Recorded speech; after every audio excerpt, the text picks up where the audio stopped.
బంధానికి చాలా విలువ ఇస్తుంటారు.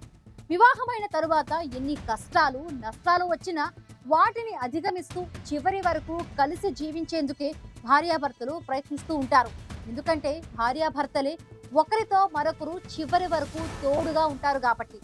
కానీ గత కొన్నేళ్లుగా దేశంలో విడాకులు తీసుకునే వారి సంఖ్య విపరీతంగా పెరిగిపోతోంది. మన దేశంలో విడాకులు పెరగడానికి గల కారణాలేంటి? భరణం ఇవ్వకుండా తప్పించుకునేందుకు పురుషులు ఏమేం చేస్తున్నారు?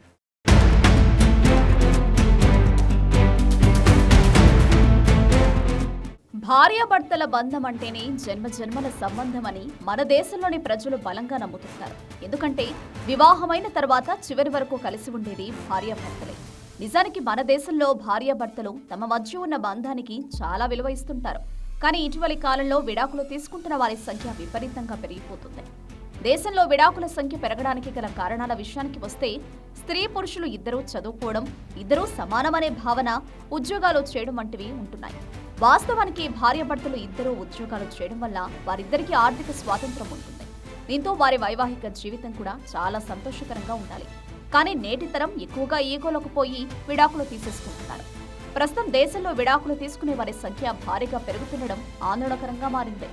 నేటి కాలంలో మనిషికి ఆర్థిక అవసరాలు విపరీతంగా పెరిగిపోతున్నాయి. ముఖ్యంగా భార్యాభర్తలు ఇద్దరూ పనిచేయాల్సిన పరిస్థితి ఉంటుంది. ఆర్థిక అవసరాలకు తోడు ఇంటా బయట పనులు, ఇతరత్రా ఒత్తిడులు అధికమవుతున్నాయి. మన దేశంలో ఎక్కువ మంది మధ్యతరగతి, దిగువ మధ్యతరగతి ప్రజలే ఉన్నారు. అందుకే ఎక్కువ కుటుంబాల్లో భార్యాభర్తలు ఇద్దరూ కూడా పనిచేస్తుంటారు. దేశంలోని ఎక్కువ మంది భార్యాభర్తలు చిన్న చిన్న గొడవలు, విభేదాలతోనే విడాకులు తీసుకుంటున్నారు. కొందరు పురుషులు తమ భార్య పట్ల క్రూరంగా ప్రవర్తించడం, జాగ్రత్తగా చూసుకోకపోవడం, భార్యను నిర్లక్ష్యం చేయడం, ఆమె ఆర్థిక అవసరాలు తీర్చకపోవడం, ఇతరత్రా కారణాలు ఎక్కువగా విడాకులకు దారితీస్తున్నాయి.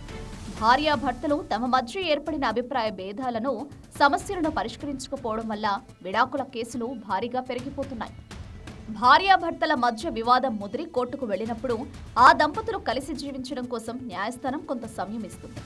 కోర్టు నిర్దేశించిన గడువులోపు భార్యాభర్తల మధ్య వివాదం సమసిపోతే వారు కలిసి ఉండేందుకు వీలుంటుంది.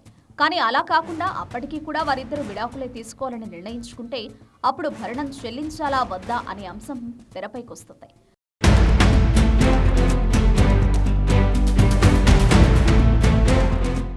భరణం మంజూరు చేసేటప్పుడు కోర్టులు కొన్ని కీలక అంశాలను పరిధిలోకి తీసుకుంటాయి. ముఖ్యంగా పురుషుడి ఆదాయం ఎంత, అతనికి ఎంత ఆస్తి ఉంది, దాని నుంచి అతనికి ఏదైనా ఆదాయం వస్తుందా మొదలైనవన్నీ కోర్టు పరిశీలిస్తుంది. ఇందుకోసం భర్త ఆదాయం, బాధ్యతలు, ఆర్థిక వ్యవహారాలకు సంబంధించిన అఫిడవిట్ను దాఖలు చేయడం తప్పనిసరి. అలాగే విడాకుల కోసం దరఖాస్తు చేసుకున్న మహిళ పెళ్లి తర్వాత ఎలాంటి పరిస్థితిలో జీవించింది, ఆమె జీవనశైలి ఎలా ఉండేది, దానికి ఎంత ఖర్చవుతుంది మొదలైన అంశాలను న్యాయస్థానం పరిగణలోకి తీసుకుంటుంది.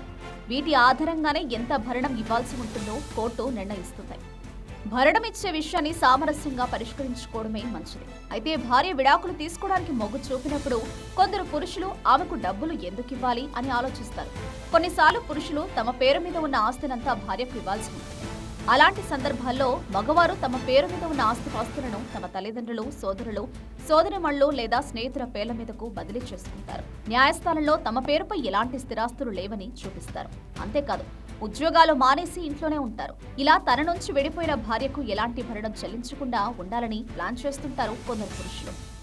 మన దేశంలో ప్రధాన మెట్రోపాలిటన్ నగరాల్లో అత్యధిక సంఖ్యలో విడాకుల కేసులు నమోదవుతున్నాయి. ఎందుకంటే ఇక్కడ ఐటీ కంపెనీలు పెద్ద సంఖ్యలో ఉంటాయి. ఐటీ కంపెనీలో ఉద్యోగం చేసే పురుషులకు ఎక్కువగా భార్యతో విభేదాలు ఏర్పడుతుంటాయి. అంతేకాదు, భర్త కంటే భార్య ఎక్కువ సంపాదిస్తే కూడా గొడవలు పెరిగి విడాకులకు దారితీస్తాయి. అలా భర్త కంటే ఎక్కువ సంపాదిస్తున్న భార్యలు కూడా విడాకుల తర్వాత ఎక్కువ మొత్తంలో భరణం ఆశిస్తున్నారు. దీంతో పురుషులు భరణం నుంచి తప్పించుకునేందుకు ఉద్యోగాలు వదిలేసి నిరుద్యోగులుగా మారే పరిస్థితి ఏర్పడుతోంది. ప్రస్తుత కాలంలో వివాహానికి ముందే స్త్రీ పురుషులు ఇద్దరికీ కౌన్సిలింగ్ అవసరం. వివాహానికి ముందే తమకు జీవిత భాగస్వామి అవసరమా లేదా అని తమలో తామే ప్రశ్నలు వేసుకుని దానిపై ఓ అవగాహనకు వచ్చి తర్వాతే వివాహం చేసుకోవడం మంచిదని నిపుణులు సూచిస్తున్నారు.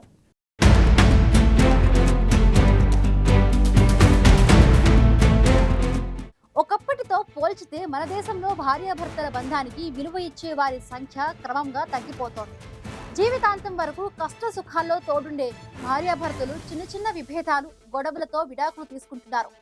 దేశంలో విడాకులను తగ్గించాలంటే వివాహానికి ముందే యువతి యువకులకు దాని ప్రాముఖ్యత, పెళ్లి అంటే నూరేళ్ల పంట అని వారి కుటుంబ సభ్యులు అవగాహన కల్పించాల్సిన అవసరం అయితే ఖచ్చితంగా ఉంది.